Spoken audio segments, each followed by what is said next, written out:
I'm quite picky with remixes, you know.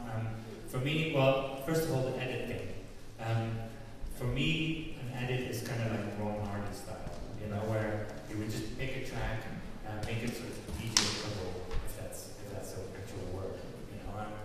So you would sort of stretch certain like instrumental parts or whatever, or you know, make it a bit more sort of playable for a DJ. And I guess, I mean, you know, edit production works as well, as long as it, you know, doesn't really sort of change the track all that much, I guess, right? So I think that's what I would think of as an edit. All of you are name producers, and if you have a name on a track, it becomes an Adam Beyer track or a Josh Green track. I mean, are you all still getting offered lots and lots of money to do remixes routinely? Is the game? The remix offers have fallen dramatically. I mean, now it's not even a remix fee, it's 50% of the sales. You know, I've been offered, okay, we do 50-50 split on the sales of the track, you know. And now it's, when you do a remix, I think that it's not even, it's an added production. You don't, when I do remixes or when I hear remixes, it's a totally different track nowadays, you know. And I always tend to try to keep 90% of the original production. I don't, you know, I'm like that, or I don't really like to sort of give too much of the remix, even though it's coming out of me. But I don't really want to give too much because, you know, at that point I'm doing a fresh track for myself. But the influence from that track that I'm remixing. Josh, I want to ask about, we were mentioning this in the panel about 9 Inch Nails, and if you look at the 9 Inch Nails website, which is a very interesting website, you can download the whole album as a 320 kbp, and you can also download every single part of every single track and remix them, which I thought was amazing. For me, it's actually amazing that he's doing this. And you worked with Trent Reznor back in the day. What was he like then? Was he an internet visionary back then when you were working with him? Or? Well, in the 1990s, like there was something called like fan mixing, where certain bands, such as like 9 Inch Nails or like Bjork or Public Enemy or something like that, would give fans use of material that wasn't readily available, and then have unofficial remixes. And this was a really cool thing. And then 9 Inch Nails actually worked with Mac Computers, I believe, a little bit after that to be able to get all of his parts for 9 Inch Nails songs and then remix it with GarageBand. So it's kind of cool what he does. And a lot of industrial artists have done in the past with parts. Me working with him, it wasn't really much interaction. It was sending ADAT tapes back and forth from the studio in Louisiana. He did vocals on a track of mine on an album in 1999.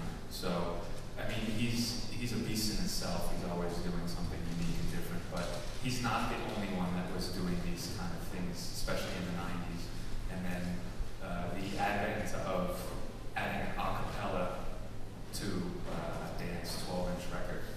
You know, then people would throw acapellas and do their own remixes and stuff live before technology. You know, like with hip-hop.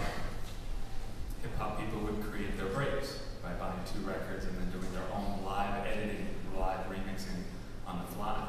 So that was in the past, and then with technology, like what 9 Inch Nails or Bjork or Public Enemy, these people, and the list goes on, they offer fan mixing or buy the stems. You know, people are doing that now too. But in terms of talking about Trent, we're just acquaintances in that manner, so I don't really know much about how his head works. When we're talking about buying stems, there's this technology race. We have a panel tomorrow called DJing Donovan New Era, which is kind of native pioneer talking about this new machine, the RMX 1000, which has a drum machine, and you can live remix, you can strip, you can do all these things, and of course native and the syncing automatically. Are you all thinking about releasing tracks with stems, and is it some good for you? You're a DJ Tool tracks. What do you see of this trend? Well, I can see the purpose of it if you're a tractor DJ, or if you use a lot of 4 decks, obviously. I mean, it's quite fun when you get those speeds to work with as a DJ. And you know, there's a few labels doing that already, as like CLR, or I think Rich has been doing some as well with his labels.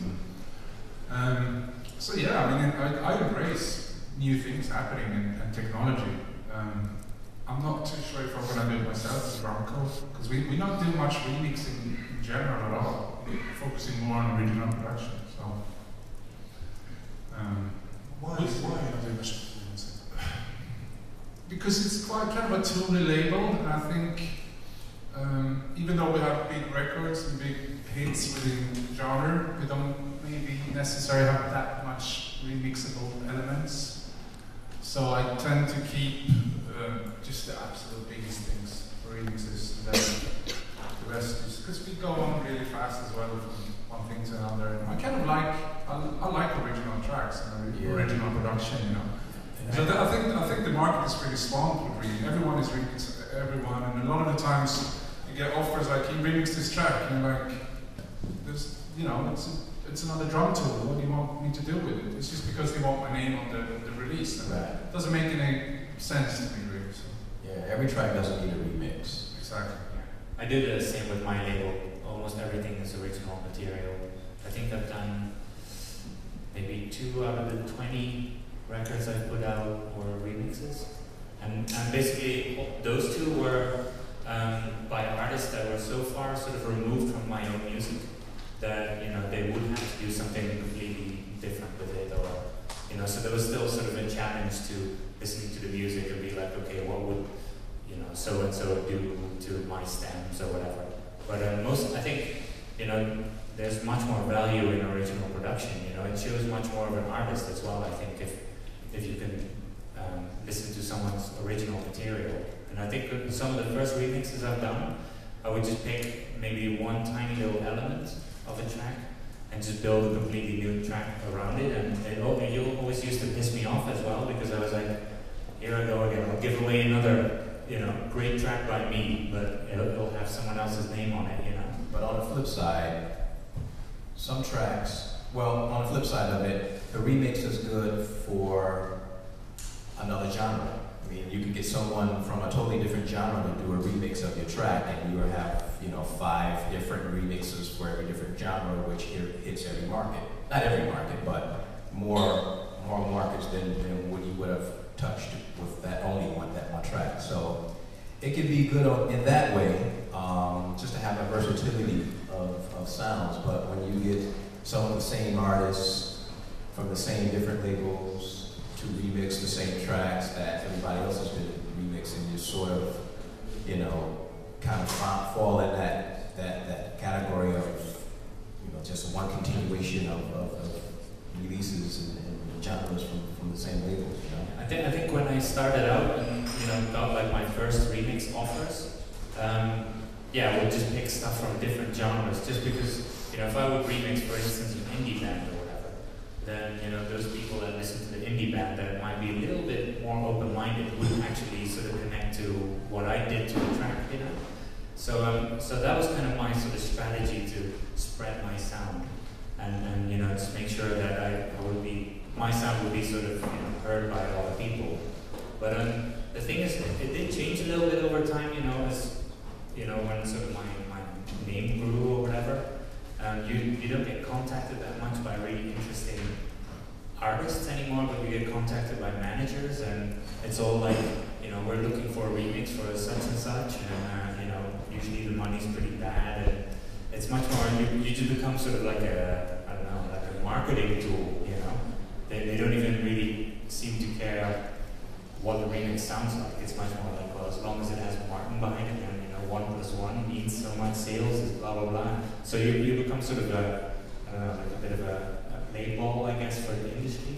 Well, so and then I became a lot more skeptic when that started happening. I was like, okay, I think it's time to sort of say no to stuff, and, you know, be a little bit more picky and try and find stuff that really interests me as an artist, and, you know, listen to stems first before I decide, you know, can I do something with this. Originally, remixes were solely come out to be a marketing tool. To me, the origination of like remixing for me through the development of magnetic tape and multi-recording in the 40s and 50s kind of came out of the reggae and ska movement out of Jamaica, which I was heavily influenced by. But you got like Lee Scratch Perry, and you got like Ruddy Redwood and King Tubby, and they're taking tracks from artists on their labels or their friends and taking them and making their own versions to solely work for their crowd as a DJ and also for the radio stations in Jamaica and then in England. So originally for me, the remix came about solely the marketing ploy